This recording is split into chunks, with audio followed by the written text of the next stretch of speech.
This is Matt Jackson of the Young Bucks, and you're listening to the Kayfabe Connection. For facts, rumors, knowledge, trivia, and everything you know or hope to know about pro wrestling. Welcome back to the Mankind Cave. Welcome to another episode of Kayfabe Connection, your home for facts, trivia, and everything you know and hope to know about pro wrestling. Joined as always, the Peter Gibbons of New Orleans down there. Love it. And my boy up here. He's got the Masawa in the background. None other than Larry joining us back again. Mr. Anti-Sports Entertainment. You guys can see our Zoom names on your end, but we can see them, and that's why we did the Peter Gibbons shout out. Yeah, Larry with that one. We need the Anti-Sports Entertainment Social Club shirts. We should make that a Hype Beast t-shirt. Dude, speaking of Hype Beast t-shirts, man, Matt Bovin, this dude's killing it. And the Big Cartel dudes, like, we got virtual pro wrestling tees, like, dude. Wow. And he's dropping a Jordan release for The Last Dance, too, on Sunday. Have you seen that one? Oh, yes. I saw that, yeah. The Rookie of the Year Jordan shirt. I'm like, dude, this is a wrestling dude. I didn't know he was going to be in, like, I'm at the cup. Dude, All right. Slide the debit card. They might have a pre-order already, I believe. Yeah, it's what weird times we're in when, like, back in the day, it was like you would go to a Raw and just be there with, like, whatever you'd pull out from the Chase Bank or whatever. You'd have your bank envelope with your money, with the crisp bills, and you're like, oh man, let me get that Stone Cold shirt. You're like budgeting your cash out. Right. Fanny pack. Like, now it's like, dude, the Hype Beast tees are better than the shit you get at the show. You know what I'm saying? Exactly, huh? Dude, the Hype Beast merch right now. Because, like, dude, it's so heinous now. Like, look at Braun Strowman's. That is some, like, MS Paint shit with the train on it. And that's an abomination. I don't think I ever bought a WWF shirt. Like, stood at the merch table. He was that excited about anything. I don't know about you guys. The one time I went to the NXT show, I was excited. Right. Some of that merch. It's like the Austin 316 shirt is probably like the best one to me off the top of my head. Oh yeah, that's iconic. Yeah. You could feel like you could wear that anywhere, you know, like none of that Cena stuff you can wear at a mall. Other than, I would say that might be a triple threat for another time, but I would say the most iconic three wrestling shirts are probably Austin 316, NWO, and Bullet Club. You wouldn't say DX? Nah, I'll put them at foot. But I don't see DX. The DX shirt isn't as iconic as the other three shirts I named, I don't think. Yeah. Yeah, man. I know we're off to the races here with the T-shirt, but this is a good topic, man, because we could spend a whole podcast on this. The last see. Like that was like that. Get free shirts for $25 on the ROH website, Honor Club. The last WWE shirt I got was it was the first pay-per-view at Little Caesars Arena. It was Hell in the Cell when Zayn pulled Owens out of the way in his match with Shane, and like we were all hyped up about it. And well, that didn't pay off too well. But I went and I've never gotten this email, but it was like, hey, noticed you're at the show. Here's a preview of our merch. So I'm at like Sweetwater looking at like preview of like the Detroit merch that they had. I've never seen that. And one of them was an NWO Wolfpack, and on the back it says Detroit for life. And I'm like, I'm beating everybody to the arena to get this shirt. And luckily they had a 2X because your boy's in the Thick Boy T-shirt club. And I'm not in the Pentagon Junior T-shirt club like Logan is down there. One day I'll be able to fit into a Pentagon Junior shirt because Pentagon Junior has XL only, and that's it. I'll wear that next week, Control. We're about that 2X gang over here. 2X boys. Can't relate. Not gonna be me. Right. Yeah. That's right. I could get a 2X Braun Strowman shirt on WWE shop right now. think Logan's got pizza or something about to be served too. Dude's having dinner right now. So yeah, t-shirts aside, that is a good topic. That is a potential triple threat for down the road. Let's get into it, man. You know what's so funny? I watched back the our episode, the watch party that we did for Money in the Bank. We were so flabbergasted and just like, what did we just watch? We didn't really even talk about it, dude. What is there to talk about? Yeah, right? Like, I'm sure there's wrestling podcasts out there that spent like an hour on like Money in the Bank reaction.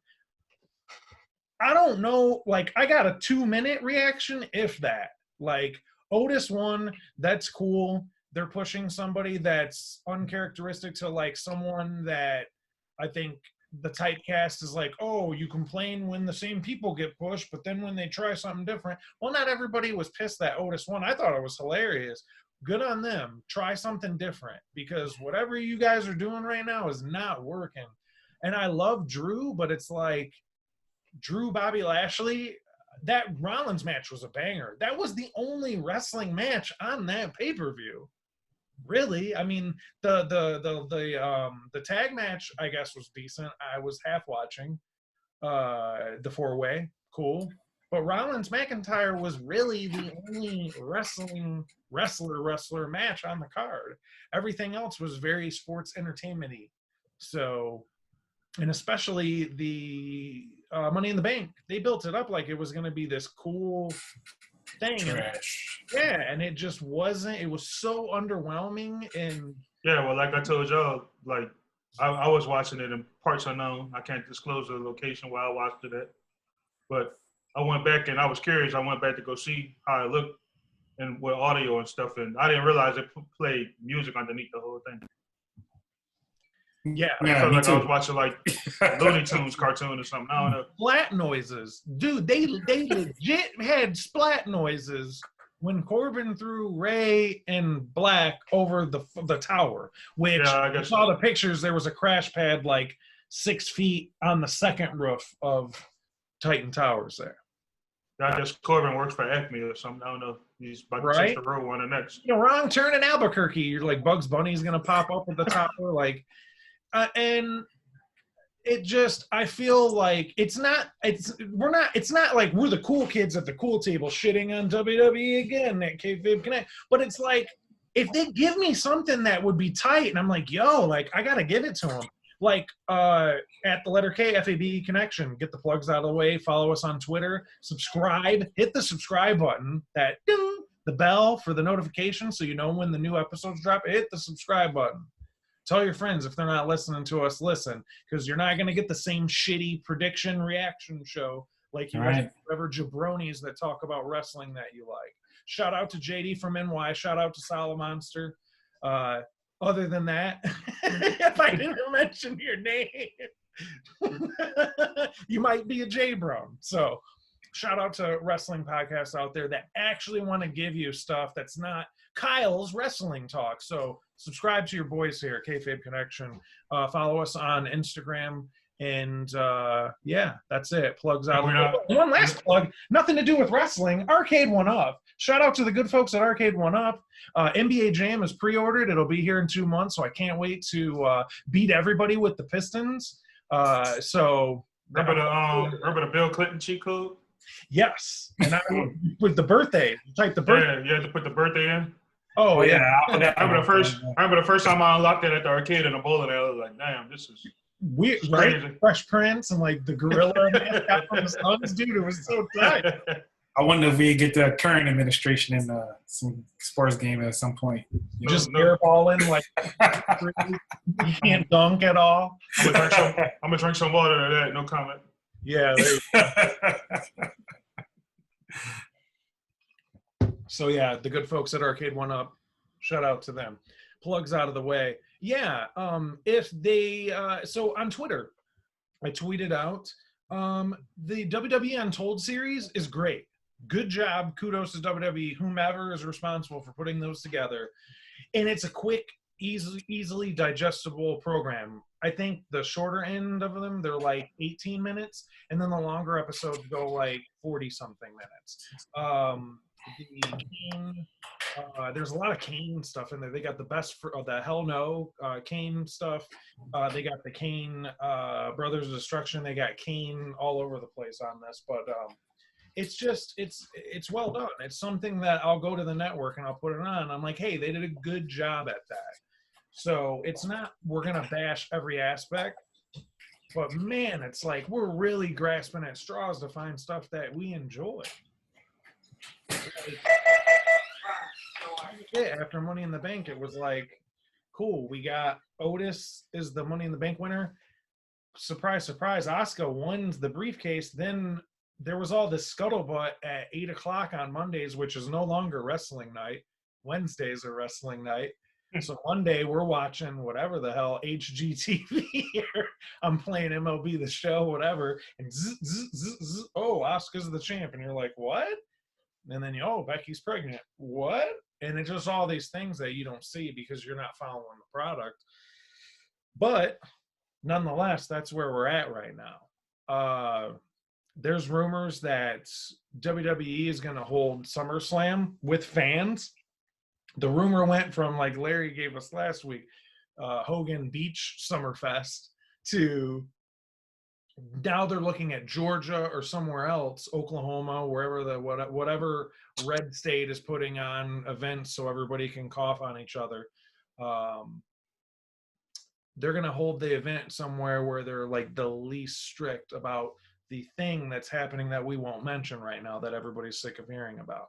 Very important subject. Wrestling podcast. Not going to talk about it. But in the vein of wrestling, SummerSlam might have fans. Dude, really? SummerSlam without fans is crazy. Well, I guess WrestleMania without fans is crazy too, but still. Right. They want fans there, though. They want fans at, like, I guess rumor has it Vince McMahon is dead set on fans being at SummerSlam. And he'll move it from Boston to a southern state like Georgia or wherever where, they have a really shitty governor that's just going to let. Well, what's that one article you tweeted up? What did Vince McMahon say about the thing? He said it was a nuisance or something like that? It's an annoyance. And I tweeted out, imagine how annoyed you are if you're not a millionaire.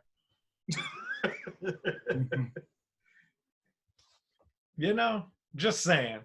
You're not roaming the streets of Greenwich in your Bentley.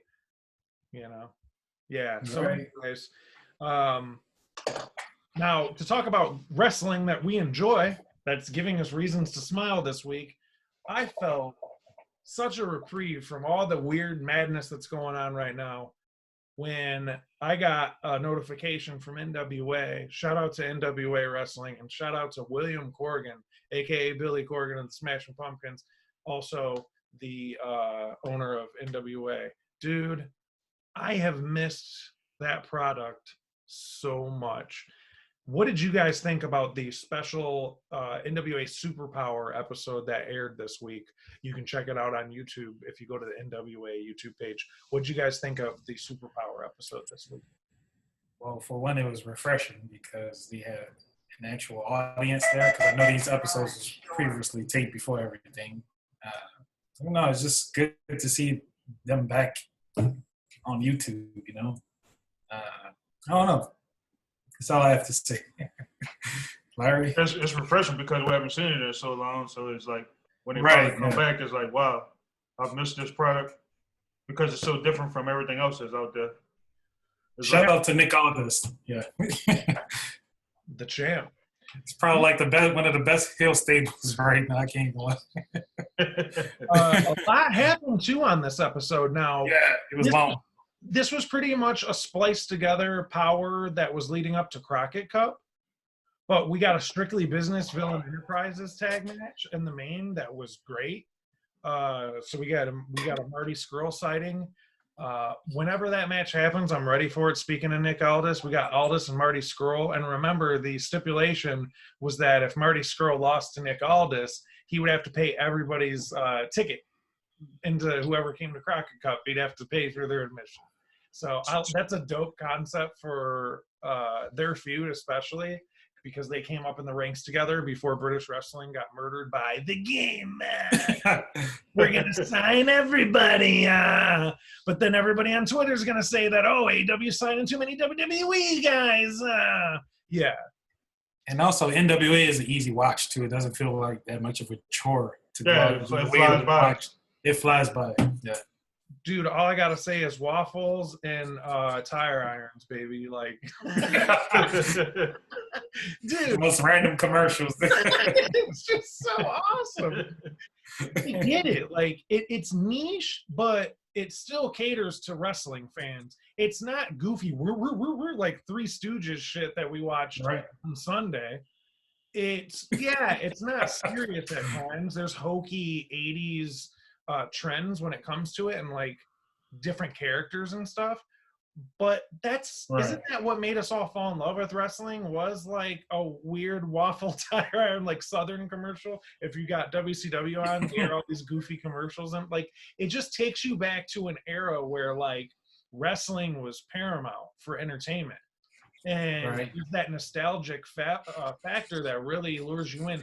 Dude, I know Larry can relate, and I know you too, Logan. You're slightly younger than us, but we're not going to treat you like, oh, you weren't around. I watched the Bulls, so I know Jordan. Yo, like, no. You don't remember Jordan's 91 championship? Right? Like, anything 90s, I know Larry's going to hit me and be like, dude, like, man, what a time. And, like, there's something so feel good. Like, dude, every time the weather breaks and Will Smith's Summertime comes on, it's like, man, I feel good. Like, it's just such a good nostalgia that just brings joy to you. Same way WA Power does. There's that nostalgia factor that caters to a void that we're not getting. Yeah, it's like I get the nostalgia factor when I see NXT losing the ratings. Because I think back to the 82 weeks WCW one. Well, nobody cares about ratings. Like, nobody cares. Nobody cares about ratings. What disc would that be on Rise and Fall? People that put wrestling shows on TV care about ratings. They care about TNT cares about ratings. USA Network cares about ratings. Just saying, you know. And there's a lot of news to get to. Speaking of TNT and the TNT Championship, we'll keep our lips sealed here until we segue to that. But still, talking about Power. I've noticed this about NWA. Do I think they have like the banger matches as far as wrestling companies go? No, like I would think more New Japan. New Japan is the promotion you go to for banger matches, 5-star matches, however you rank metrically your enjoyment of wrestling. But it's not like I'm watching every match. I'm like, yo, like they put on bangers. But there's the characters I'm invested in. Like, shout out to Ricky Starks. Like, dude, you guys got to see him before a lot of people got to see him. Yeah, years ago, yeah. So you all, Wildcat, whatever other promotions he worked for. So you guys were hyping me up to him. I'm like, yo, man, this dude is like the next thing. And like, this dude's hilarious. Yeah. Great. And then I really kind of, I got a glimpse of him in NWA. And it's like, he's a star to me. Because I talked about this. I was telling my wife about this morning. Shout out to my wife for the buttery pancakes she made this morning. We're eating pancakes discussing wrestling, as sometimes we do in the household here. And I was telling her just how, like, there was a point where, like, if you were in WWF, you were the star to me. Stone Cold, Rock, Undertaker, those were stars. Then it got to the point where this Prince Devitt guy with the Joker paint, like, that's a star. Like, I would tremble if I met him and feel goofy to like, nice to meet you. He's a star. Adam Cole was a big star to me at one time. Not that Wayne, not that incarnation, but like the suck our dicks Adam Cole. Like, I can hear that on NXT. He was a star. Meeting Chris Hero, doing an elbow bump to Chris Hero, it's like, we're not worthy. It was like Wayne's World. Those guys were stars. So it's like the fact that there's more wrestling available, you're not, I say you're as in generalities because we know how it goes. If you're not in this company, you're not a star. Ricky Starks is a star. Like, I would want to go take my program and meet him. Like, yo, like, I got to go check it out. I got a picture with Ricky Starks. Like, NWA is building stars. And they're not necessarily having banger matches across the board. It's just entertaining. I don't know how to explain it, right? You get where I'm going with it. It's not. Yeah, they rely more on the promos and the stuff. And that's what they're good at. Yeah. It's studio wrestling. Yeah, it's like it's just homeostasis level of just balance. Like everything is balanced in that company. Man, everybody can cut a promo. Like even Camille, that was a compelling promo this week. Yeah, that package with Camille was crazy. They've been selling that for months. Oh, are you gonna say something? And she's like fakes like she's gonna say something and gets pissed and then leaves. And you're like, oh, I want to hear her talk. Then she talks. And you were hoping for that too. If the time she says something, it better mean something. Right. And she brought up the fact of growing up and having that athletic background, how you are envied by everybody and you're hated just for being great. You're hated because you're the best person on the team. You're hated for just being at a level above people. And I thought that humanized her. And in one promo, we now know who Camille is. And you could go on from hating her to be like, yo, I know what she means. Like, I remember playing Little League or da-da-da-da. You can connect to them on some kind of level. It's not some dude that comes out and smiles and then gets pinned in 2 minutes on a show. And you're like, why do I care? That was probably the best thing I've seen this week. Like, shout out to Dave Lagana and whoever else is doing those videos at NWA because they've been knocking it out the park for like 3 years with those videos.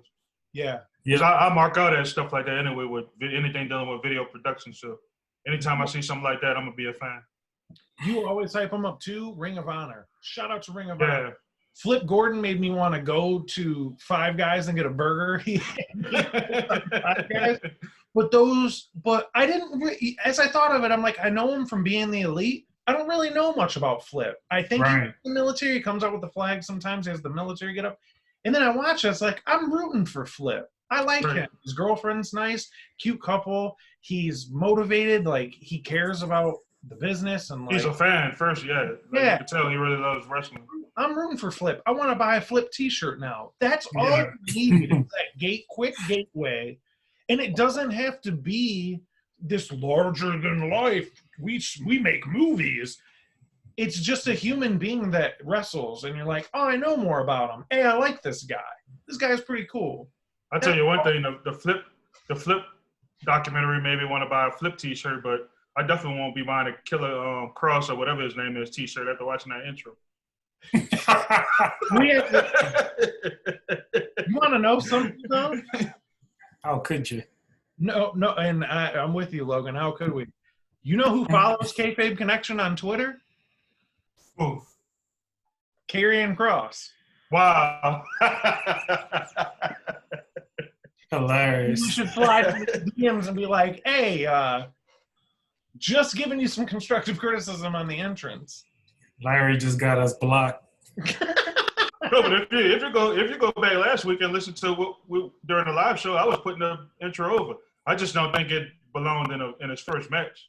Like, he should have saved that for like a takeover or some big caliber show. For the In Your House, huh? Yeah, but I get what they're trying to do. They're trying to establish him as a monster character, like somebody who potentially be the NXT champion. But I would have saved that entrance for a takeover. Yeah, he's gonna get thrown off the building when nothing's wrong with roster. Actually, I think a crowd feeding off that entrance might be a good thing because I can see the crowd eating that entrance up. But the fact that there was no crowd and he did it, it made it awkward. In the Scarlet part where I forget, what is she saying? Like, kneel or whatever the hell she's saying? Fall and pray. Fall and pray, yeah. Yeah. She could be, like, think of her around the ramp, like, with fans, and she's, like, selling it to them, and, like, and especially if they're hated, it's like, oh, get away from me. Like, you could really antagonize the crowd with that kind of entrance. So he's gonna be a face with that entrance. The crowd's not booing him with that entrance. The Bobby Roode effect, like, Glorious theme slaps so much. It's like, this dude could slap my mom. I'm like, yo, Glorious slaps, dude. Like, he slapped my mom, but I mean, like, his theme slaps. So he won't mean shit on the main roster. So It is what it is. Oh, and it sucks that that's the negative. That's the negative. I have no faith. Yeah, that's the precedent that's been set. So, I mean, it's not. You're not out of turn for saying that. Everybody signs to where they're going to sign, and you wish them the best. We remember we used the Moose example. It's the Moose effect. Everybody thought Moose was signing with NXT. Look at him now. He's the champ. And you could underscore and say, oh, TNA, that belt isn't even in the PWI, which it's not.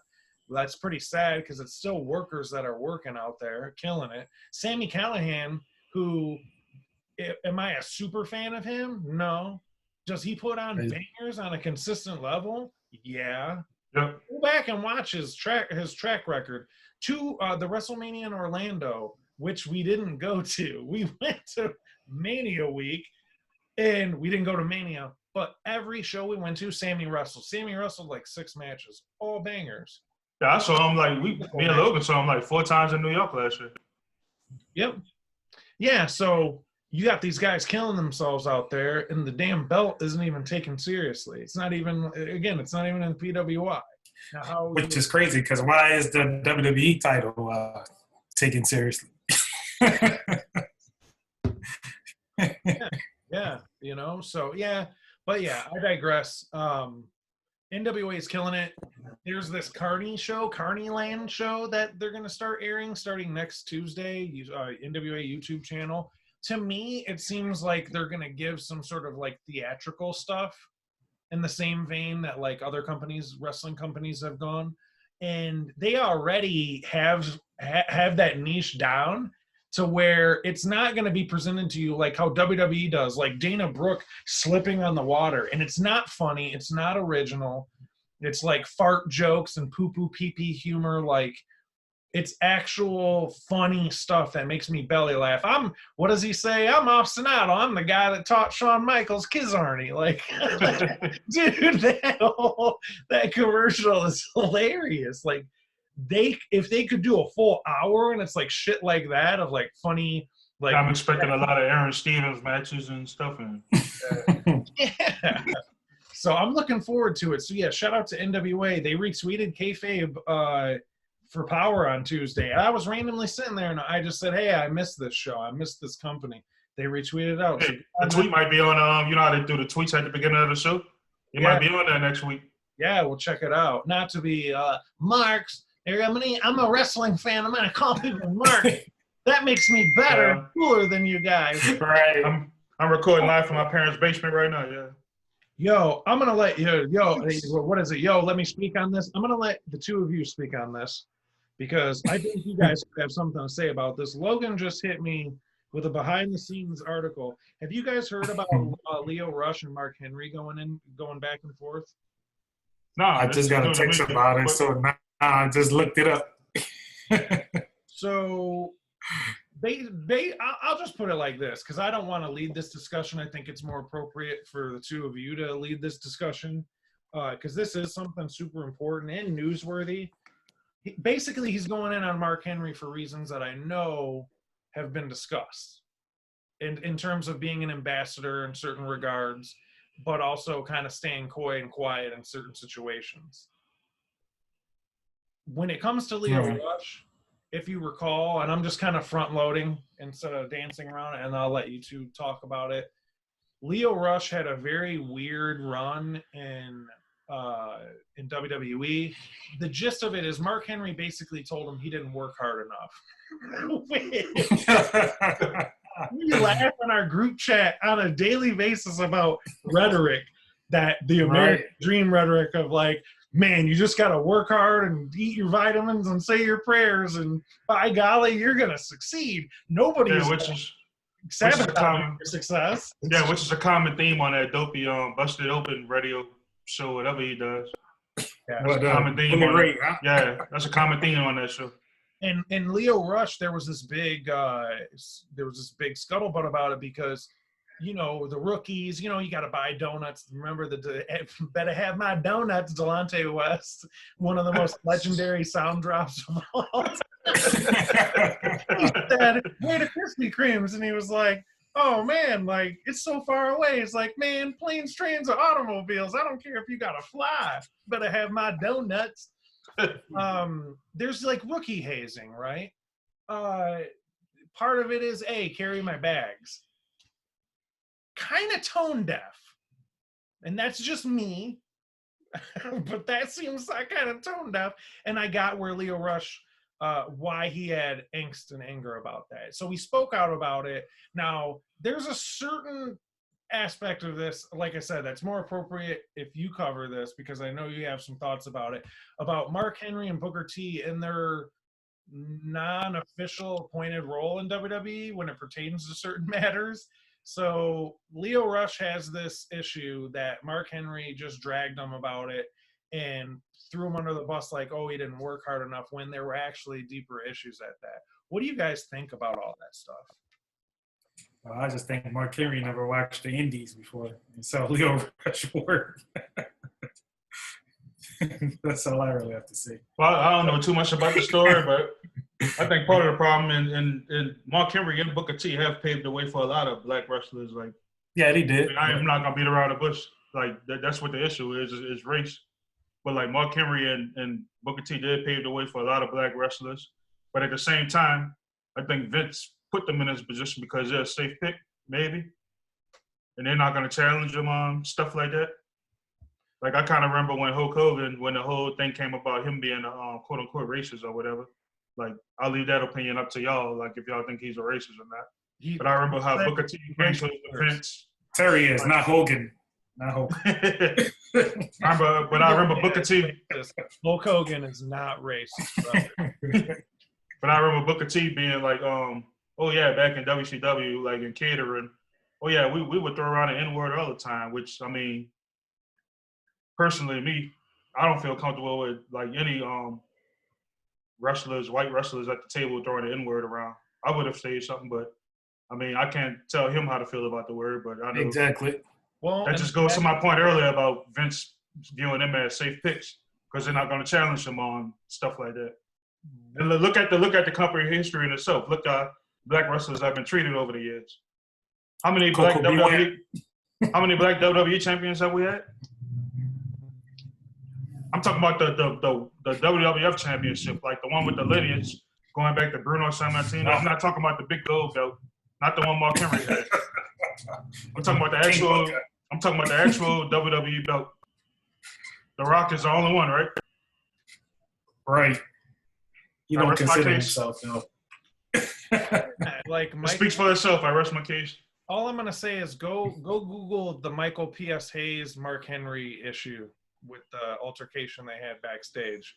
I'm not gonna repeat the story or what Michael P.S. Hayes told Mark Henry. The fact that Michael P.S. Hayes is still breathing oxygen in his lungs today is beyond me.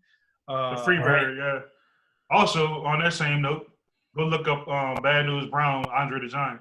Ooh, yeah. I'll sip my water to that. Struck a nerve there. Andre the Giant. Jerry Lawler saying, oh, he's doing an egg roll, Yeah, all of them. Dive off the rope. You're like, what? Jim Cornette. Dude, Jim Cornette. They pass it off like, oh, people, the fans, like, people pass it off like, oh, they just not, they're stuck in their ways. Like, the hell with that? They need to get out of their ways. How times work. Exactly. I've had people tell me that, like, oh, they're stuck in their ways. Oh, he's just a country guy. Jim Cornette said he's so big and tough, he could ride around Ethiopia with a bucket of chicken on his head. And also, that's literally like the third time he's told that joke, and like he's told that joke like 3 times in the last 20 years. Yeah, he did that joke on Raw during. And he did it back in the day. Bob Backlund. Before Raw. Yeah. Bob Backlund match on Raw in the early 90s, he did that same joke.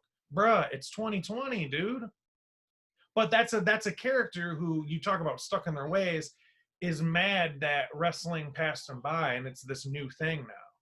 It's cool to be dicks to people at Dairy Queen. Like, and then you read why he's, infamous. You read stuff about like Bill Watts. Like he probably did do a lot of problematic stuff back in the day. I'm not doubting that. Bill Watts, Ole Anderson, like you could do your homework on those kind of people. But on the same token, Bill Watts was smart enough to put people like Ron Simmons over, Junkyard Dog, because he knew his audience. Mid-South was based like here in New Orleans and the southern states, like majority black cities.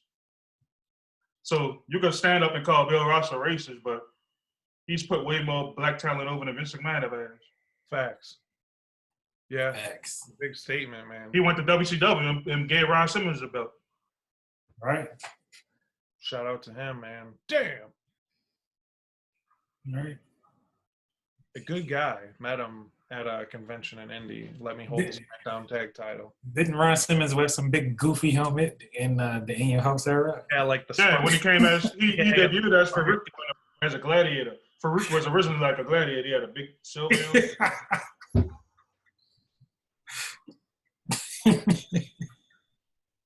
We make movies. But see, that's another thing to my point. Like, Ron Simmons literally has all the intangibles Vince always looked for in a guy. Like, he was a legit high college football star. He went to Florida State, one of the best programs in the country. Exactly. He has a big wrestling background. Like, if he was a white guy, he would probably be like 4-time WWF champ. Man. Big old facts. Yeah, man. Vince McMahon gets on Twitter every year on Martin Luther King Day and said, "Well, my hero." All right. Any of us keep a straight face after someone says that? My hero. All right. You're your hero, Vince, right? He's so much a hero that you wore a wave cap on Raw and said the N-word, right? Huey Newton, Malcolm was his hero. My wife brought up a great point to me about that, because I remember I was in Detroit at Joe Louis Arena, which is no longer there. R.I.P. Yeah. R.I.P. to the Joe. I got my chairs over here. Got the little Joe Louis chairs right there in the Mankind Cave. I was at that Survivor Series and had floor seats with my cousin. And I remember being there and hearing that, and my heart just went into my stomach when he said it to Cena. Keep it up. We all know what happened after that. And I just remember feeling uncomfortable. And people were laughing around me of all races and stuff. And it was one of those moments I just felt like, what do I do? Do I leave? Do I confront people that are laughing? What do I do? And it's like you're at a party that you don't want to be at. You don't like the people around, and you're kind of stuck there. You're just like, all right, I guess I'm like here. And it just kind of was a buzzkill. It ruined my night. And I was telling my wife about that. My wife hit me with this chilling just truth. She said, well, why did you keep watching it after that? Why didn't you just stop? And I was like the Macho Man looking at the water meme, just like, wow, yeah, you're right. Like, why did I go back to that? Right. Never, ever. They acted like nothing happened. Then Eric Bischoff, a lot of people love to praise him and stuff, and I'm not going to sit and shit on his character. I don't know him on a personal level, but we talk about rhetoric. I forget which interview he was on YouTube, but they brought that up, and he's like, we're in those times. And it's like, here we go with the, just how times were. No, dude. In those times, you mean 15 years ago? Like, yeah, what are we talking about?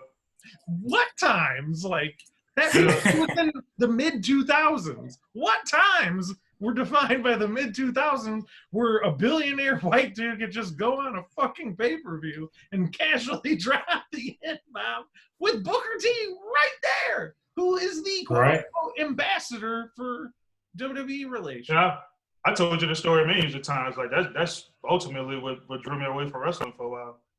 Because those are my college years, and your college years are when you like your most personable version of yourself. Like, anybody, y'all know me, y'all know I'm like super woke or whatever. Like, imagine me in college, I was even worse. So after hearing him say that, and then watching Monday Night Raw in my dorm room, which was a hotel thanks to Hurricane Katrina, but I was in my hotel room watching Raw and seeing Shelton Benjamin come out with a mammy, I had enough after that. I had to turn it off. You weren't a fan of the Mama Benjamin angle there. No. You Horrible. Very stereotypically horrible. It wasn't Logan. Logan hit me to TNA, so I started watching a little bit of that.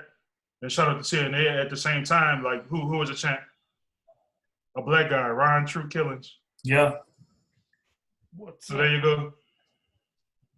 But you saw people like Monty Brown was booked in the, big Pow! world. You know what I'm saying? He would have been a complete joke. Was in WWE. Was Monty Brown a champ? No. In TNA was. I don't think he was. No, they feuded. He feuded with Jarrett, right?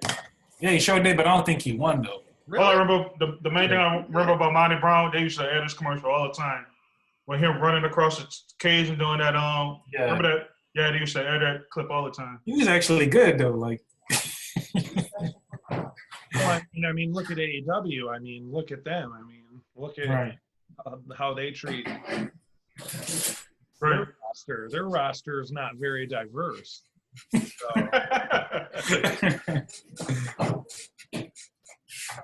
good gravy. Maybe it's because a certain company hoarded everybody and there's nobody like Jonathan Gresham's under Ring of Honor contract. You already got Swerve. Like, who's left? Like, that's very unfair to give that kind of accusation to a company that has like a transgender women's champion right now. And you're trying to sit here and shit on how progressive a company is. Really? You had Hispanic wrestlers come out on a lawnmower and their theme starts with a lawnmower starting. What? We don't want to get too far on a tangent of this because you talk about dark side of the ring. This is a very I could go all day on this topic. go down. But Logan had messaged me that story, and I felt, you know what? Maybe we should address this on the podcast because I feel like we would be pretty passionate about that subject because that's something that I know we've had discussions about, and I think there's a lot of wrestling fans that have taken umbrage to that. Like Larry said, wearing a do-rag as the ECW champion. We could go on, and then claim to be this progressive. That was like me. That was like me at Raw, and I'm seeing them doing like support women and and I'm like thinking like who Vince McMahon's best friend is, who wrestled at the WrestleMania in Detroit at Ford Field. The guy literally wouldn't put Gail Kim, arguably the greatest women wrestler of all time. He wouldn't put her over because he thought the fan base wouldn't find her attractive because she's Asian. right. Gail Kim, probably the best women's wrestler of this generation. Slept on. But instead you get Yeah, instead we had to watch Tori Wilson and Kelly or whoever else in the lingerie match on SummerSlam or whatever. That's Miller Lite girls. Speaking of that might be what a division could be heading to soon if they keep losing. They keep losing their stars, you know. He's pregnant. First Ronda and talk about dropping the ball. Like Becky Lynch was the biggest star in the company. Like how do you capitalize off of that moment with the blood coming down? She's in the crowd, the man. Like how do you not capitalize off of that? And honestly, Tessa Blanchard was more Becky Lynch than Becky Lynch ended up becoming. right. Yeah. You know, and I agree with Larry. They didn't do anything with her. So save me this foul progressive outlook on how you treat certain champions of gender, race, whatever. Like, there's a lot of unsettling things, and nobody's perfect. You know, everybody likes to say who Shad Khan has funded and stuff like that. Talk to me when there's a bunch of Saudi shows after an American journalist is killed. And Shad Khan also isn't Tony Khan too. That's another thing, but that's neither here nor there. Yeah, so like that's like comparing Vince to Shane. Like we all know Shane is a cooler one out of the two. Right? Dude was at the White House with Jordans on, like, and even his kids too. You can kind of tell, like, Shane's like cool, but also out of here, like, you know. Shout out to Game Changer too, because I was looking forward to that for the culture show they were putting on at Mania. I hope they still follow through with that at some point when everything gets back to normal. But they were putting on together basically like a black wrestling show that was going to feature a panel to talk about what we're talking about right now, race and wrestling, and it was called For the Culture. For the Culture, GCW, yeah, man. What could have been with that? That would have been groundbreaking, you know. Yep. but I'm sure they were, wrestling fans are all typically smart. So like, I'm sure nobody would have their feathers ruffled over that shit. I say all the time, the two worst fan bases in the world, Star Wars and wrestling. The two most toxic fan bases. I went down the rabbit hole of Star Wars on YouTube because I do that on my free time sometimes. Like looking up Star Wars lore and stuff about, man, the amount of people that hate Rey just because she's a woman. Like, I never knew that. I'm gonna have to look at that. Rey is a much more compelling character than Luke Skywalker to me, but that's just me. Have you guys seen the latest Terminator that came out? No, I haven't seen it yet. Dude, so like the Linda Hamilton, she's a New Orleanian too, by the way. Yeah. I dug it. Was it the best Terminator? No, but it was solid. It was better than the last few that have come out. No disrespect to Christian Bale. Fell asleep during that Terminator. We have food. We have water. Good for you. Yelling at the lighting. Christian. Good for you. But so there was a lot of like Larry said, you're going down the, because you would get like trailers and stuff, and I do my very damnedest to stay away from comment threads, but sometimes it's like, let me see what they have to say. People are going all over the movie. It was like it just came out. I didn't get to. I'm a dork. Like back when we could go to movies, my wife knows. Like I'd hit her with the Outlook professional email, like, It Chapter 2, the advanced screening. Like we gotta be there before anybody. Like I have to see it before everybody does because I don't want to hear spoilers. I want to see it right when it comes out. Yeah, so, you know me. I'm the same way. So. Yeah. So there was all this like flack about the new Terminator movie, and it was all vague. It was like, oh, it sucked, and like it was dumb. The hero was dumb. It was vague. They weren't giving like reasons. Then I see it, and not to spoil it for anybody that hasn't seen the new Terminator, but the first 20 minutes involves a Mexican immigrant, right? So you have a Hispanic actress. You have a woman Terminator now. And Linda Hamilton. Ta-da! That's why people's feathers were ruffled about the new Terminator. How could they? It was all English subtitles in Spanish for like 20 minutes, and I'm like, that's why a lot of those people probably were hating on the new Terminator. Yeah, The YouTube comments were like, all up in the, that's a derogatory term, and I'm saying that as them. But all the women that were in it, it's too woman heavy. Like it's Arnold, the naked fucking biker dude at the biker bar. Like that. The same thing happened with Endgame. Because the Marvel comic book movies, that's another toxic fan base. But in the Endgame, when all the women, the Marvel heroes got together and had their moment. I could hear the sweaty fanboys in the theater, like heavy sighing. Yeah. Oh God, here we go. And it was dope. Like that's my wife's favorite part of the movie. I don't think it was forced to anything. I think it worked perfectly. But that goes back to representation. How many more white male straight superheroes can we get? That's why Black Panther was so important. Y'all know me. I wouldn't have had the full quote unquote black experience the day Black Panther came out. I woke up, got in line for my cement 3s, my Jordan 3s. Then I went to go see Black Panther. I had a full black day that day. I've never been to a movie experience quite like that. Because we went to the advance. It felt like prom. It felt like a rally, like a protest. Like it was all these powerful movements. Like it wasn't like, yo, Twizzlers, a movie. Oh, you got a Black Panther shirt. People had like African wear, like, Kente Club, yeah, all of that. Just that was dope. It was like we were buzzing, smiling, like this is the coolest experience I've ever had in a movie. And the energy in there, everybody was just like brothers and sisters in arms, like, hey, excuse me, pardon me. Like everybody was so kind, and like the energy, you could just feel this just good, positive energy at the theater. It was so, I'll never forget it. It was just that's the kind of energy I felt like For the Culture was gonna have. Like, for the longest I was talking about like I ain't going to Mania again, like screw that. But when that For the Culture card came in, I was like, all right, I might fly to Tampa just for this.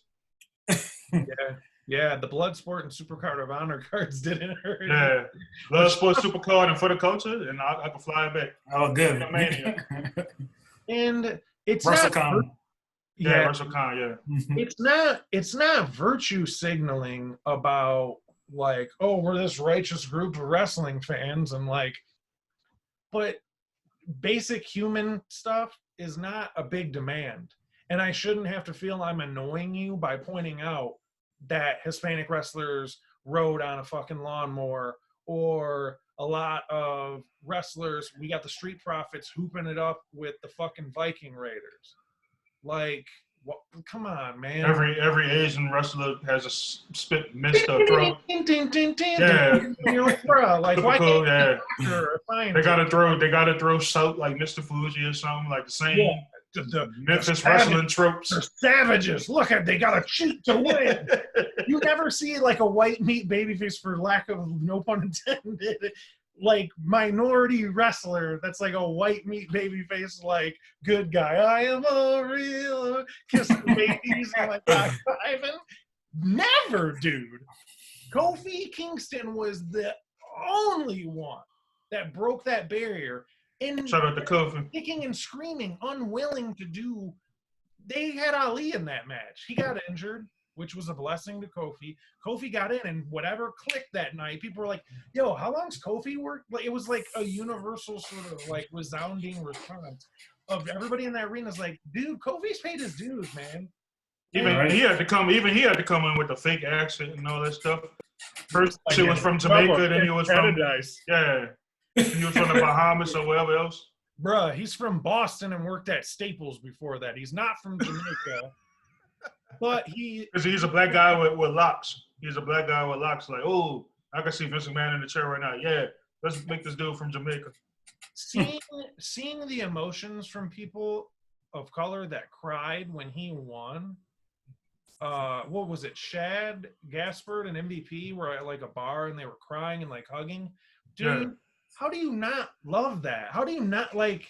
Do you not grasp the levity of all that? Like, it, you know, like I had a party as I usually do for Mania if I'm not attending, and my house was shaking. People were like hugging, and like Dion was all like, everybody was so hyped about that title win.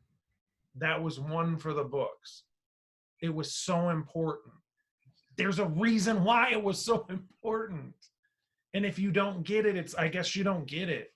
It's not our job to educate you or make you feel a certain way or change your mind. That has to come within you. You have to see the darkness from the light and compare the two and go, yo, this is not right. Right. You know, and that's not a virtue signal from the podcast, but it did call for a conversation. I'm glad we had it, because the awkwardness of not talking about it is lesser than the awkwardness of progress and change.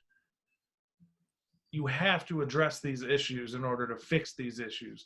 Unlike we've done in the past where we just put it under the rug and we're like, ooh, put the Band-Aid on it. We don't want to talk about that. Sensitive. We're going to rattle up feathers.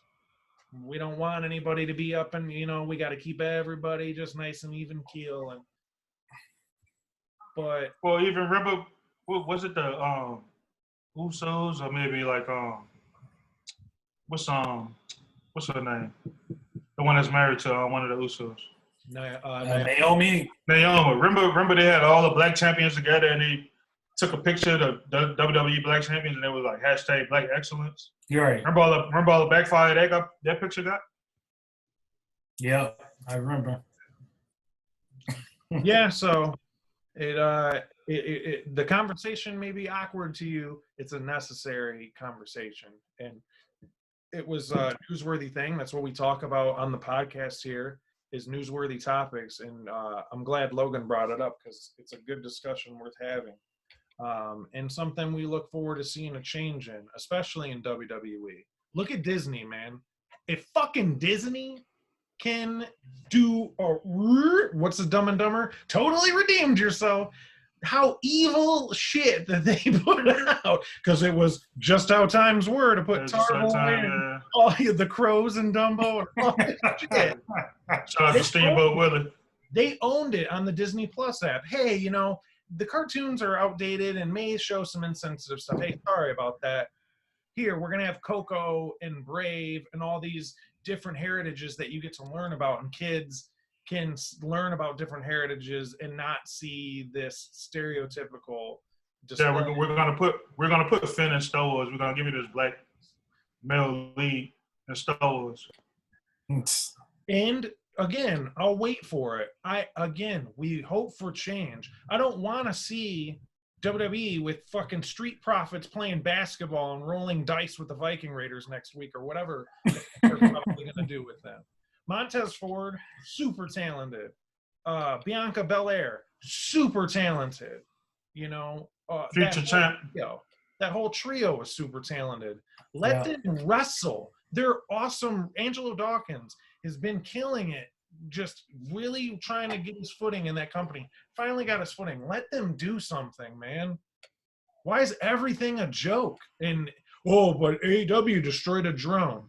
So, dude, not everything is a joke. And especially with this topic, we'll put a bow on it.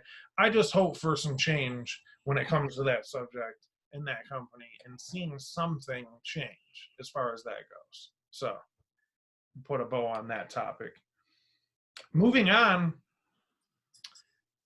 WWE, one last WWE related topic.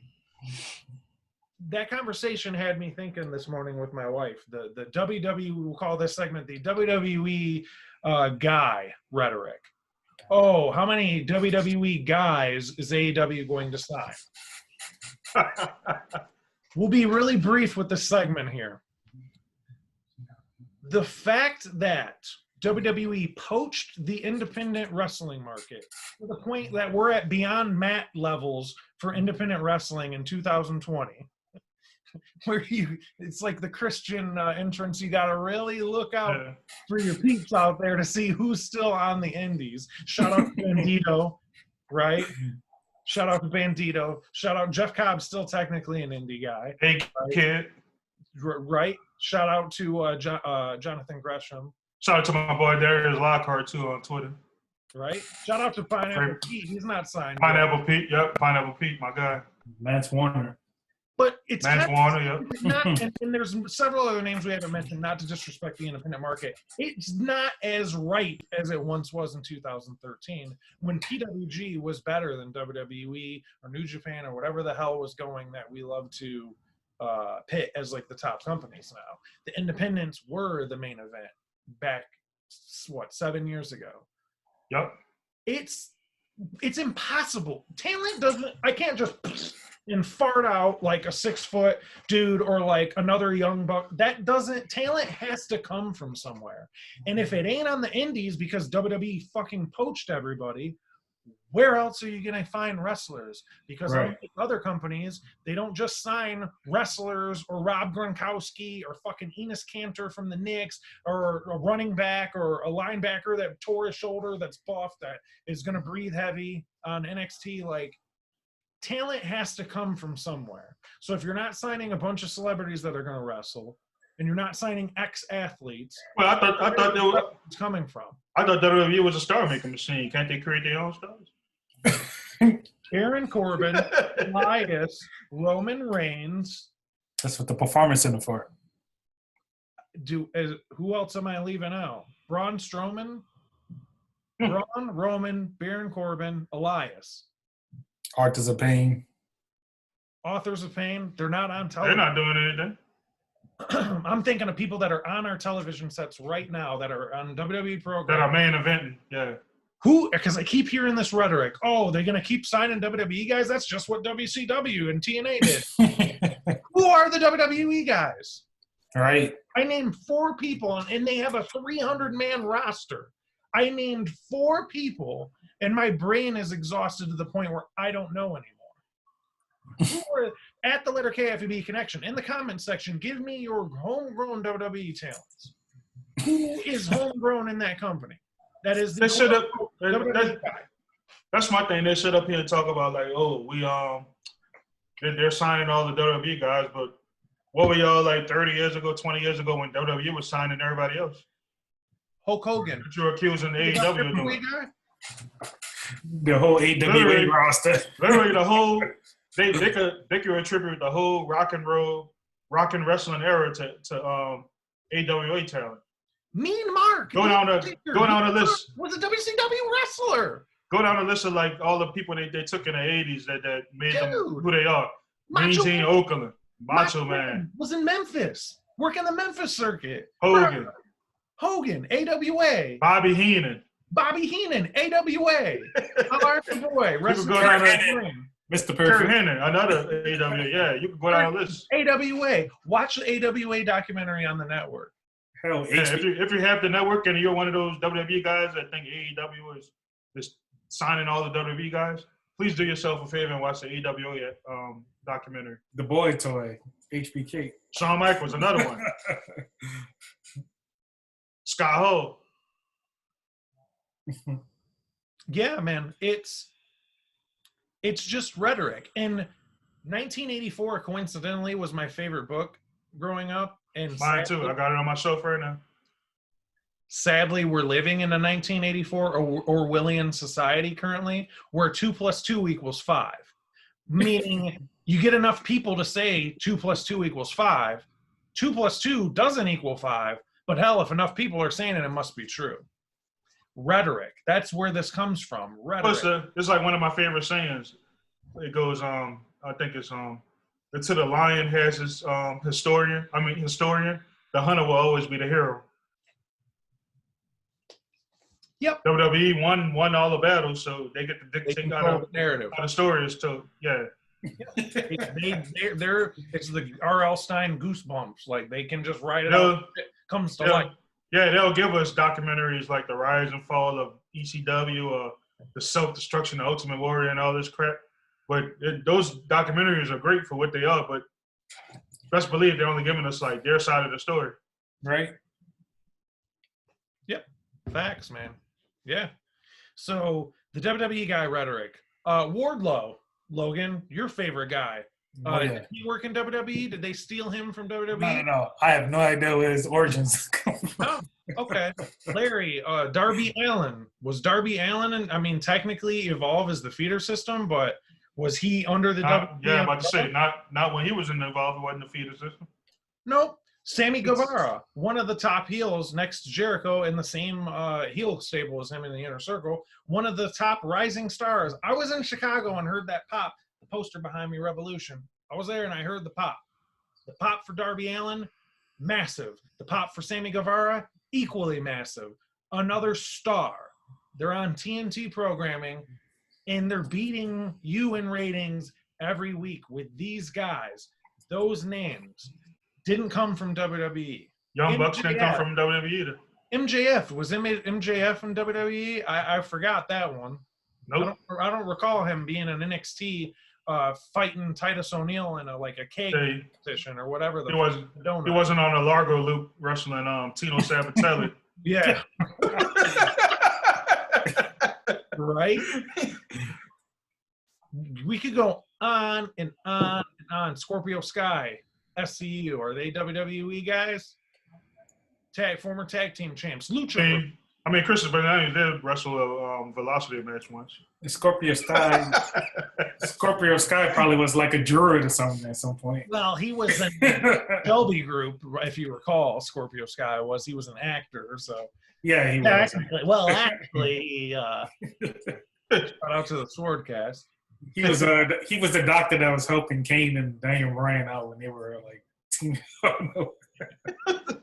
So yeah, we can put this to rest. You get our point, right? That rhetoric is so tired, and beyond it being tired, it's false. We just talked about this, as Larry put it, as Logan put it. Even the golden era of wrestling, those main wrestlers that you love, that you ate your cereal on Saturday morning and watched, a lot of them came from other companies and territories. But you were led to believe that they were under that umbrella and whatever they did before was minuscule or wasn't as noble. And these weren't some rinky-dink slouchy territory either. Like, these were legit companies. AWA was on ESPN. So don't go and say they made it to the big leagues. They were in bingo halls before then. Let's stop that right now. Basically, mean to tell me WWE is not the only company that was on ESPN? Dude, and even right? Dude, even the wackest WWF wrestlers had bangers in Japan. Dude, go look at your boy Hogan hitting enziguris in Japan. Oh, Hogan was on drop toe holds and all kind of stuff. Hogan versus the Great Muta. Do yourself a favor. Right? Dude, LOD was out there. If you saw Dark Side of the Ring this week, LOD was out there putting in work. It's just like when Nakamura came to WWE. I remember reading the same thing on Twitter, like, oh yeah, now he's in the big leagues. Like this dude wasn't main eventing the Tokyo Dome for years. Give me a good Nakamura match after his debut against Sami Zayn. Oh, and to piggyback off of what you were saying, Fred, that you brought up that point about Hogan in Japan. I just recently typed in, looking up some of that old Japan stuff. Yeah. I saw Earthquake and Typhoon. Dude. And he wrestled like totally two different, natural disasters. They were like whole different. They were like doing totally different moves that they were doing on some superstars of main event. Shout out to John Tenta, Shockmaster. The Shack. I have a partner that's gonna shack. Dude, Sting. Shout out to Sting for just really selling that, trying to make chicken salad out of chicken shit in that moment. And man, we all know what happened after that. Speaking of Sting, another breaking news this week. It's rumor. Oh, go ahead, Love. What match have I been booking the whole time AEW has been the thing? Who? I would say a good heel Cody Rhodes versus Sting would be a marquee match. Oh yeah. Dude, the Rhodes Sting history, like, take my money. And call that bitch Slamboree or something, because I know Cody has the rights to Slamboree. I'm so just on Tony Schiavone calling the Sting match again. Like, imagine him saying Sting is Sting. Stinger Splash. We gotta go. He's gonna do it. Dude, back in the day, man, Nitro, man, Stinger Splash. We gotta go. You're like, what the hell? The match. I want to make a correction too. Like Logan texted me on the side. That shows how much I pay attention to this company. I say AK. I say shout out to AK, who's like he's been killing it at PWG. But apparently he's signed to NXT. So yeah, he's beyond that. That's another guy that's gone. He's signed and it just fades. Like, I think Sting would be a good look for the Inner Circle, like to come out and take them out, like he did the NWO with one hand. Well, I mean, that's too much AEW. Like, that's AEW's problem currently. Too much like WCW. Well, I want to be like WCW and beat WWE's ass in ratings for 2 years straight, 83 weeks, whatever. 83 weeks. We should rebrand Kayfabe to however many weeks AEW is going to kick the shit out of NXT in ratings. It's going to be like, remember the Keith Olbermann show on NBC back in the day? After every show, he'll start with like, today is the 1035th day since Mission Accomplished. We should do that with the AEW ratings. And we jest and stuff, and like, of course, we're rooting for a particular brand, but you know, for the NXT folks that follow us and stuff like that, don't be discouraged by the fact that we just prefer one or the other, because it's stepfather status here at Kayfabe Connection. Hate us, love us, gotta respect us. Like, facts, rumors, knowledge, trivia. You're not getting Kyle's wrestling podcast. I'm also not sitting up here and saying NXT is trash either. Like, that's another thing. No, I've never once said that. Right. We're subjective, but there's a lot of objectiveness about it. We're bringing you facts. We're bringing you stuff that's real, numbers, facts, evidence, things that justify why we feel the way we do. I just prefer not to watch Keith Lee versus Donovan Dijak for the 1,000th time. You know, you don't want to watch Dinner with Garganos, like not that either. You know what they had for dinner? Spaghetti and meatballs or whatever. Like, dude, really? Anyways, so Dynamite, man. We heard some blockbuster type stuff. We're getting a Stadium Stampede match at Double or Nothing, brought to you by the good folks at Bleacher Report Live. Get the app if you haven't already. Order the Double or Nothing pay-per-view. $50 well spent. I mean, how could you charge people during a pandemic? Like, that's very not very thoughtful of aid. People have no idea how TV deals work. Like, they can't dictate the price of pulling a plug on a pay-per-view right now. Exactly. Like, they signed a commitment at the beginning of the year, like, we're gonna give you X amount of pay-per-views at this price. They can't lower the price. Has AW given you a reason to go where you're debating kind of? Remember back in the day, you're like, when you could call on the phone to your cable provider, but like, man, capital punishment. Ooh, do I want to debit that one? Should I try to catch a Hooters? Should I try to find if Hooters is showing it? Haven't been one AEW show where I'd be like, man, I want my $50 back. Until they put out a whack pay-per-view, talk to me. And we know that might happen sooner or later. Oh, they're bound to have their capital punishment show where things just don't go right. The matches were kind of weird. Nothing really happened. It's gonna happen, and we'll call that shit out here. And I'm gonna laugh at the comment sections.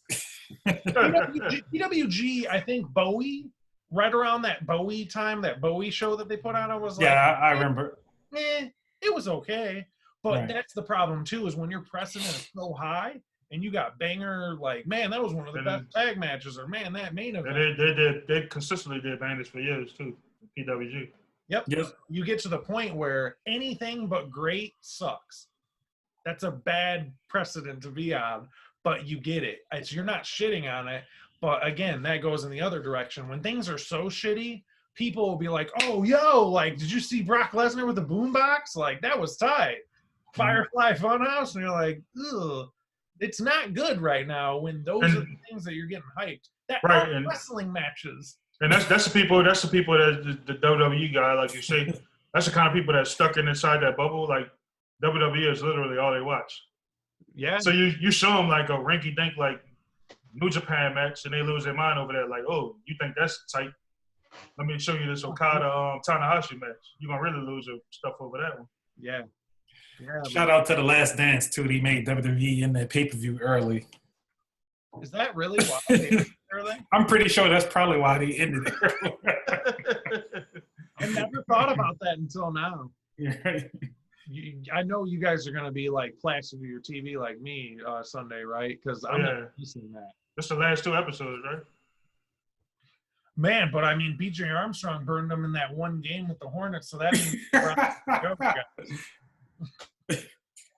dude, get this MJ slander out of my feed. Look at all these Jays behind me. I'm a Pistons fan from Detroit, and I got a lot of love for Jordan. I told my buddy, shout out to Crossroads Sports. They're a local sports podcast. They cover all the Indiana teams. Jonathan Birdsong and his partner. It's a fun podcast they do. They do live shows with call-ins. I've called in a couple times to talk about AEW. But Bird was talking about that, and I was telling him I hated them when it was Bad Boys era, but after the Bad Boys bowed out, my hate for Jordan turned to love. Right. So, yeah, the MJ slander is wild right now. But again, delegitimize who the anointed chosen one is. Let me see. Getting got by BJ Armstrong, 1 shot in 1 game, versus getting locked down in an entire series by Jason Terry. How do you compare that? A 38-year-old Jason Kidd. Right. Not 1, not 2, not 3, not 4. Now he was right because he's counting all the finals losses. Oh, could you? Man, you worship your fake goat all you want. Like, if that makes you sleep at night thinking that's a topic for another. That's a whole different show. But LeBron is a great player. Like, everybody knows that. Like, you'll be a fool to say he's not a great player. But yeah, I just don't see how anybody can say he's better than Jordan. Like, I don't get it. Well, that's like you could talk in the same vein of wrestling now. Like, there's wrestlers from the past that people will go back and watch and are like, oh, like Cena's the man, and you're like, huh? That's their goat. Like, they grew up on it. Yeah, it hits you at a perfect time. You were the perfect age when Cena was coming up. Thugonomics and all that stuff. So yeah, like arguing music with kids. Yeah, people are gonna be passionate to whatever they grew up in. So Like we were driving, I sold a bunch of jerseys on Marketplace last night, and the new Migos song was out. So my wife played it, and then she was like, "That's horrible." It's like there's people who Migos are the GOAT, and then I love Migos, but like I'm more Bone Thugs than I am Migos or 3-6. Like those were the innovators. So we got to thank those guys for Amigos happening, and they work hard. Their success is all great, and much respect to them. But without a Bone Thugs or a 3-6, there is no Migos. So we got to at least pay homage to the GOATs from yesteryear to get to the whoever the 20-year-olds are praising as the GOATs of today, without being the get off my lawn types that are like, oh, you kids, you're mumble rap and your John Cena's, you don't know anything about. You can't like approach it that way because you just drive a wedge from your generation to their generation. So it's cool to like not poo-poo on what kids think is great now. Like Larry said, like, oh man, like you liked that pedestrian match, like, yo, you should check this out. Like, hey, you're not bashing people over the head. yeah, all you can do is like recommend, like, oh, you like that? Like, I can show you something else. Yeah. Like, yeah, you can recommend them something else. And certain people too, if you get a certain credibility, like there's certain cats that like they text me and they're like, yo, check this song out. I know it's going to be good and it's going to be my cup of tea. Larry could send me some random jazz song. I already know it's going to slap. My cousin hits me and he's like, yo, check this song out, this rap song. And I'm like, oh, speaking of, Kamasi dropped a new album too, by the way. Who did? Kamasi. Ooh. It's the soundtrack to the Michelle Obama documentary, the Netflix documentary. He did the whole soundtrack, so. I watched Check that out tonight. Yeah, I'm going to check that out tonight. It was pretty good. It's going to be my mood music tonight. Kamasi, man. I watched the documentary. Oh, speaking of modern goats. Man. But yeah, found this out today from Meltzer, everybody's favorite. Oh, and Alvarez too. Dude, Brian Alvarez. Brian Alvarez has been triggering all the WWF. Brian Alvarez is just taking the panties of all the WWE people and just twisting their panties in a bunch. I haven't checked them out all week. Logan, you gotta see, dude, he posted this picture. For whatever reason, him and his co-host, they had like Hawaiian shirts on. There's this, like, the camera on You Mad. It's him with like a Hawaiian shirt with glasses like that. Like, and he posted it. Dude, the fact that he gets under people's skin, but he does it in a way, again, credibility. It's somebody that has seen a lot of wrestling, is a wrestler, knows a little bit about it, and points and highlights reasons why it's whack or why it's good. And there's people that still can't handle it. Well, you got people like a co-host from one of our favorite WWE Guy podcasts. I'm not gonna name it, but he was bringing up Brian Alvarez's wrestling career, saying, "Oh, he's just bitter because he didn't make it." Why is everybody bitter that doesn't dig what WWE is doing? Why are they all have to be bitter? Why can it not just be, right. Oh, the product sucks, it's shit, so it's shit? And that's one man's opinion. That's Future's music is trash to me, and so is WWE. I'm not gonna sit up here and tell you like, oh, you shouldn't listen to Future. You shouldn't watch WWE. Like, no, to each his own. To each his own. You're not gonna hear Future on my iPhone ever. Maybe the Future from 8 Mile, but like definitely not the current Future. So yeah, that's how it is, man. One last thing too, Double or Nothing's coming up. We'll touch base on Double or Nothing next week when the card is all settled. But the casino like Royale type match, I guess according to Meltzer, it's a ladder match with Royal Rumble rules basically. And instead of a briefcase that they got to get, it's like a poker chip because it was going to be in Vegas. So there's going to be 9 competitors in it, and the match could end with just the first 2 that start the match. So you don't even have to necessarily wait for the other 7 wrestlers to come in there. But I'm curious to see where they go. And I'm about to do some prediction type shit this week, but because the pay-per-view is another week from now. But that match has me intrigued. I'm curious and they got Phoenix in that, Colt Cabana, like there's Orange Cassidy. There's several names that are in that match. Like it's gonna be an entertaining match. Aren't they copying off of Money in the Bank?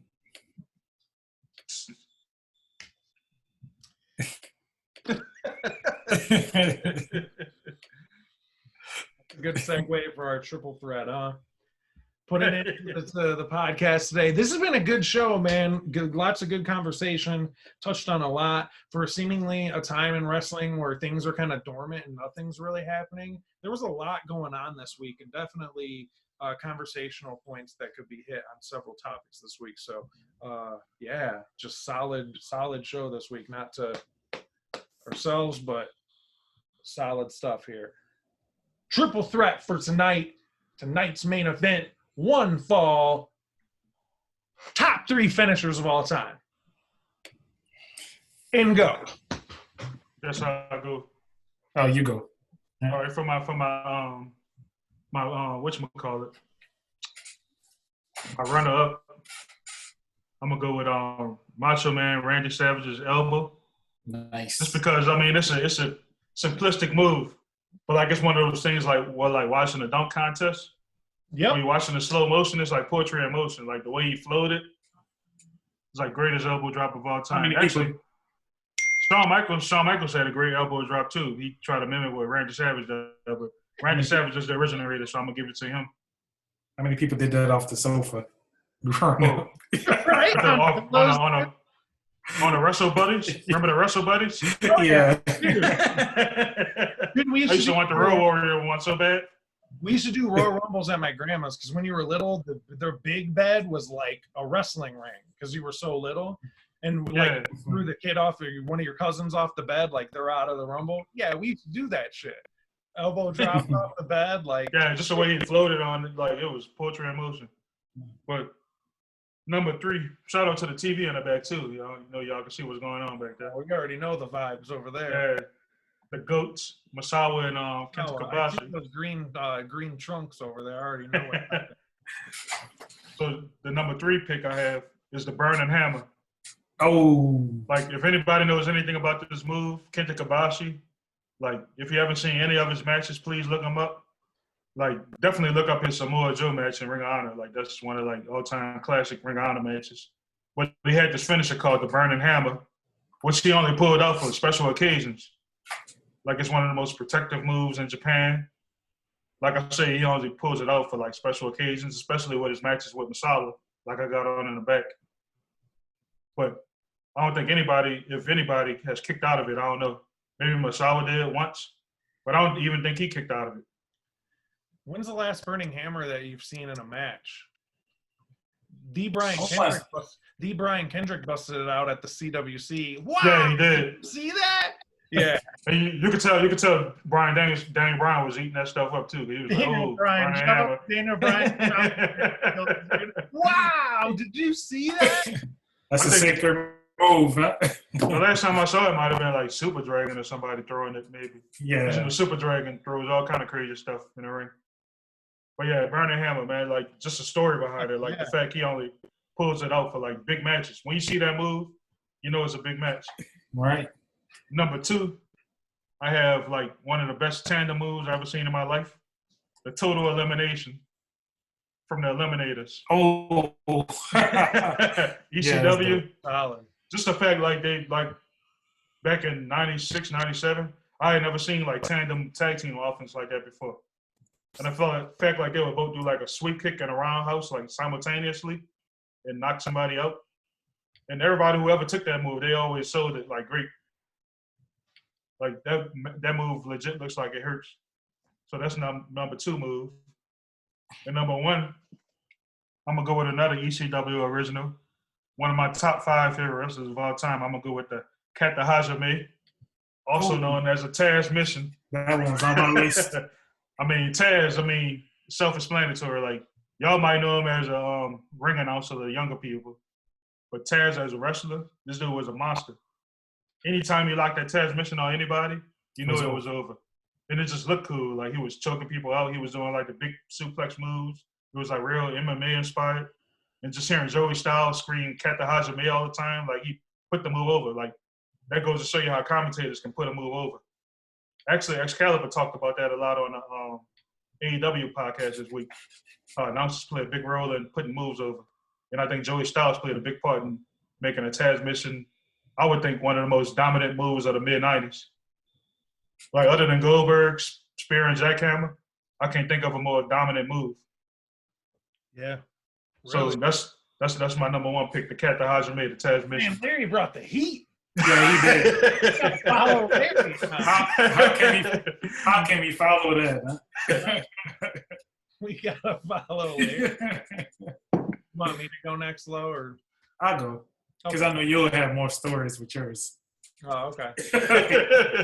I just name stuff up. Oh, shout out another run up I wanted to see. Oh yeah. Was the Greetings at Asbury Park. Bam Bam Bigelow's move. Oh, Yeah, that move legit looked like it hurt Beast when I saw it. Rest in peace to Bam Bam, man. Yeah, rest in peace, Bam Bam. We gotta get into that triple threat, best big men in wrestling too. That'll be a fun one. We're getting after that one. That'll definitely be a triple threat for another show for sure. So I don't have, I don't do orders because I don't like to put one in front of the other. But you can see I have the shirt on. Oh yeah. I mean, Saved by the Bell music. I always felt like I was locked in Saved by the Bell. about to go to the Max and get a Coke and a pizza. Right. A slice. But shout out to the sharpshooter, or you can say the Scorpion Deathlock, whatever you prefer. Yeah, whatever your preference is. Right. That has to be my first one. Just look at the guys that used it. Sting, Bret Hart, and Owen Hart. You grew up in our era. That has to be in your top 5, wrestlers. Yep. Number 2, I'm gonna have to go with the super kick. I mean, Shawn Michaels. Larry, for instance, he knocked my tooth off before. Yeah, when we were kids. Doing a super kick. Really? Yeah. Right. What was it? I don't even know. I don't remember. I tuned up the band and everything. Like I was sitting my knee. Is that what your dad did with his belt after he was too young? Oh, he sure did. My mom. Yep. No, my mom beat me. After that match, his dad had him in a strap match. They were doing the bull rope match. Chris Jericho ask him status. Man, I know that. Right. Dude, I don't remember. Go ahead. Oh, sorry. I was just gonna say real quick. My sister and I are 10 years apart.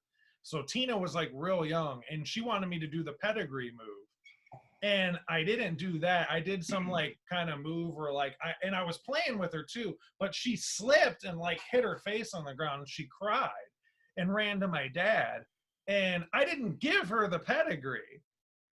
But she told my dad, he was talking about the pedigree. And my dad knew about Triple H. He used to watch during the Attitude Era. So my dad goes, you know what's fair? Your sister needs to give you the pedigree now. And I'm like, okay. And so I set up for it. And Tina hit it and broke my nose on the floor. I had blood just gushing out. She got me. Wow. I wasn't expecting her to drop me that hard. And She gave me the receipt. She gave me... as the wrestlers say in the biz, I bled the hard way. So yeah, that's before you know how to, obviously with the super kick to put my hand up, Yeah, the hands up. Logan, you didn't know about selling them, so no. But who's your favorite super kick though? Is it the Bucks or Shawn Michaels? Or is it growing up James Storm?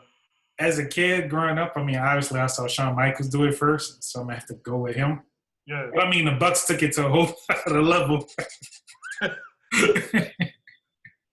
So I don't know. I don't know. I'm gonna have to go with Michaels on that. Number 2, I'm gonna have to go with the DDT, which is probably my first liked wrestling move.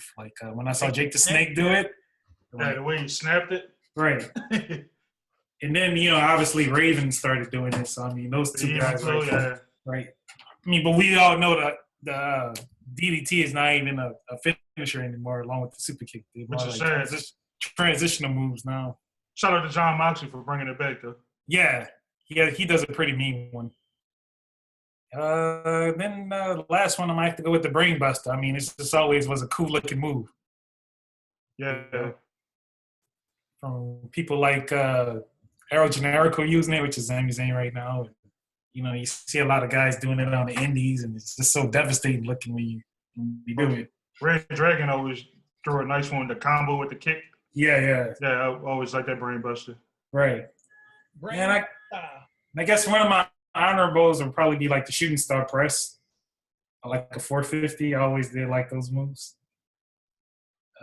Billy Kidman always made it look cool on Nitro. One of the best, yeah. He did it in a white beard and jeans too. That's crazy. Right. He had the Moxley bit before Moxley. Yeah. And then Hayabusa with the 450. I mean, obviously I wasn't watching Hayabusa back in the 90s. You're not going to be that gatekeeper, Logan. Man, I'm not going to be that. I've been watching New Japan for 80,000 years. Since I was 5. But I feel you go ahead, Fred. Insecure about my list now because you guys killed it. Some repetitive stuff in here because there's no doubt some of these finishers are just, we're all going to be in agreement on some of them. Some of my honorable mentions, I got to give the Stone Cold Stunner. Like, the only time I ever got in trouble at school, like detention-wise, was the last day of school. We all did it, right? Hit wrestling moves on each other at school. This was the last day of junior high, 9th grade, and then you go on to high school.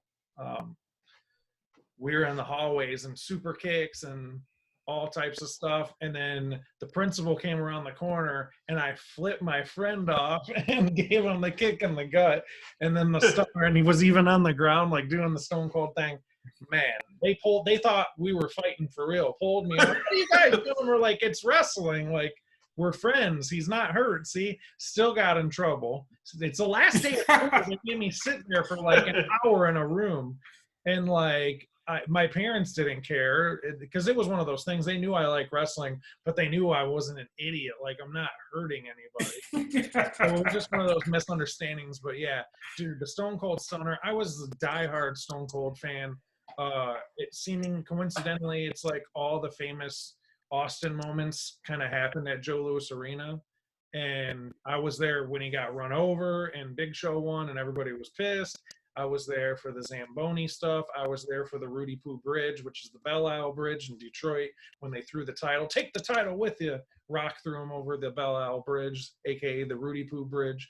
So I was there for, there's so much stuff, man, like with Austin. So, but the Stunner, just the impact of it. I know Kevin Owens uses it now. It's kind of one of those finishers, like, it's just sacred to me. Like seeing The Miz do a move, which I'll also name on my list here, little spoiler, but seeing The Miz hit a move that Flair kind of put on the map, it's like blasphemous. It's like, I don't know. I don't want to Miz locking in that move.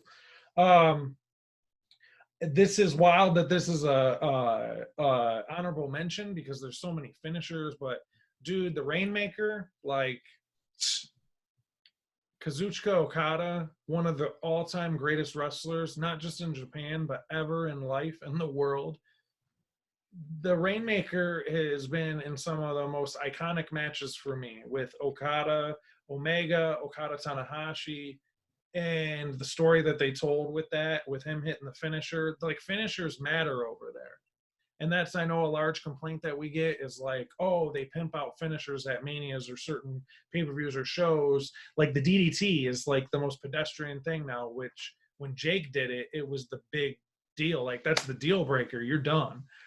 So, yeah, man, the Rainmaker, it's just iconic. And then the Rainmaker pose and seeing the camera draw back. Camera snap, yep. The camera draw back, it goosebumps, dude. Especially at a Wrestle Kingdom, and you see that, dude, goosebumps.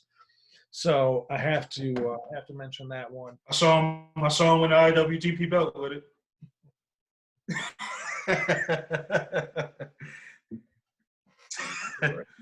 Dude, it's just legendary.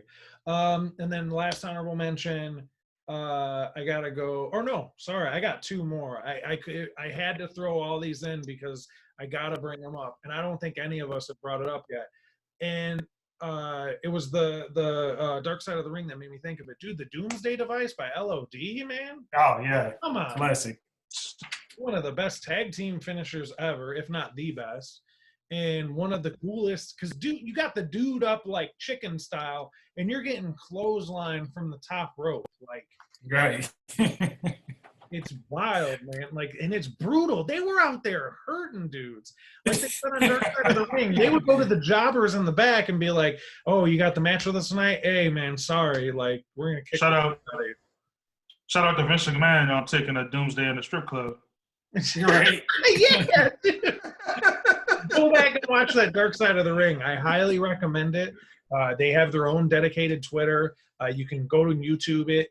But that LOD one, it is sad, but it did make me smile a lot through that because one of the most iconic tag teams of all time, Legion of Doom.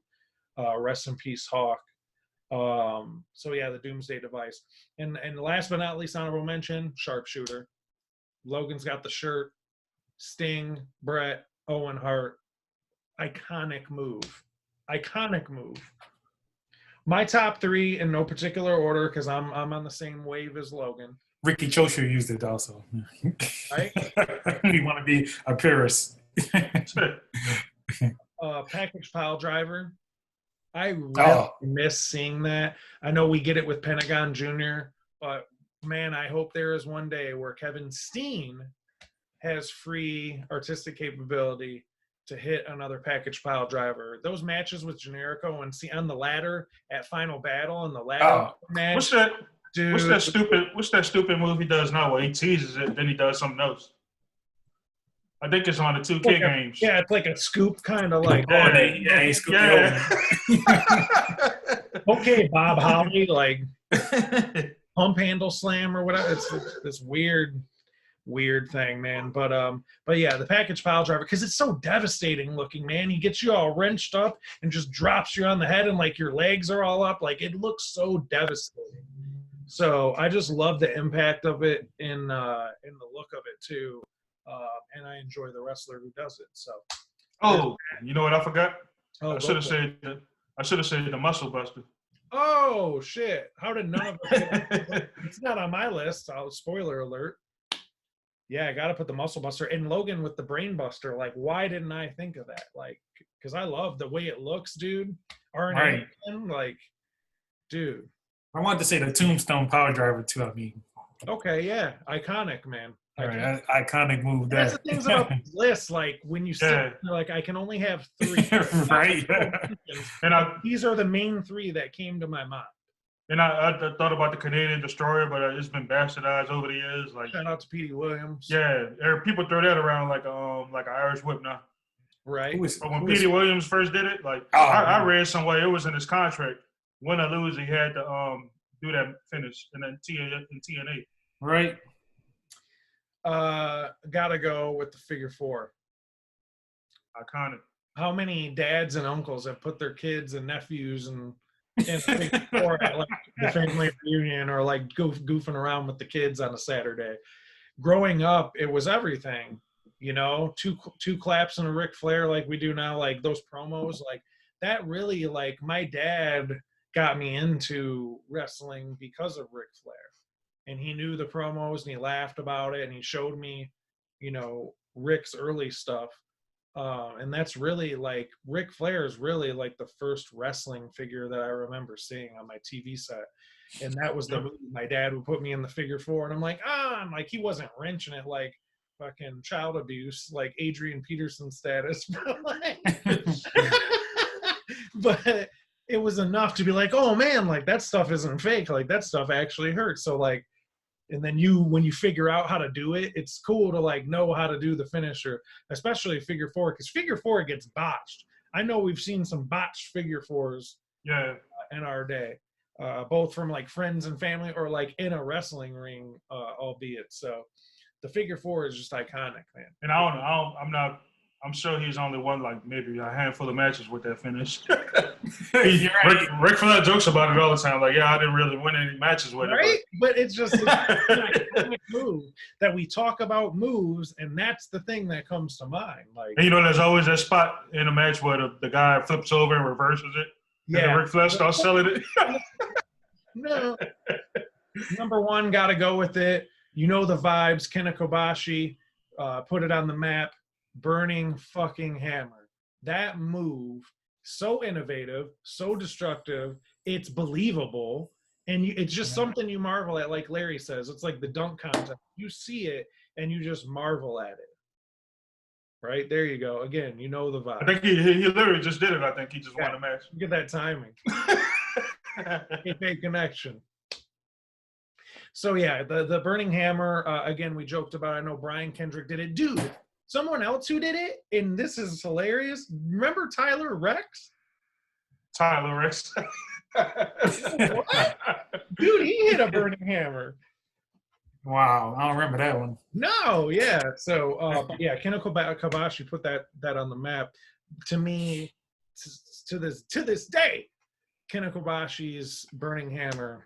There's no greater move to me in wrestling than that. Every time I see it, it gets me. So that's my favorite finisher of all time. I will say that declaratively here on the podcast. So that's it for the triple threat tonight. I had fun, man. Tonight's episode was fun. We got some fun in today in a time that's not really a lot of fun. Hopefully you guys had fun with us too. If you did have fun listening to us all the way through, hell, even if you only listened to a few minutes of it because you got busy, had to mow the lawn or get groceries, we know how it is. Just for you taking the time to listen to us, we thank you. We would really appreciate your support. Subscribe to Kayfabe Connection. Subscribe to our channel. Click the subscribe button on YouTube. Click the bell for notifications at the letter K, FABE Connection on Twitter. Go ahead and give us a follow, Kayfabe Connection on Instagram as well. Any other plugs or anything you'd like to get out of the way before we get going here? Nope. Next week will seemingly be newsworthy. We got Double or Nothing coming up. We got a stacked AEW show coming up again. And I'm sure there's going to be plenty of other news and stuff to talk about. NWA Power is going to be transitioning to this Carneyland show, so we'll definitely give our thoughts on that. But other than that, that's it. That's it for another episode of Kayfabe Connection. Next time someone tells you wrestling's fake, you know what you tell them. So are movies and TV.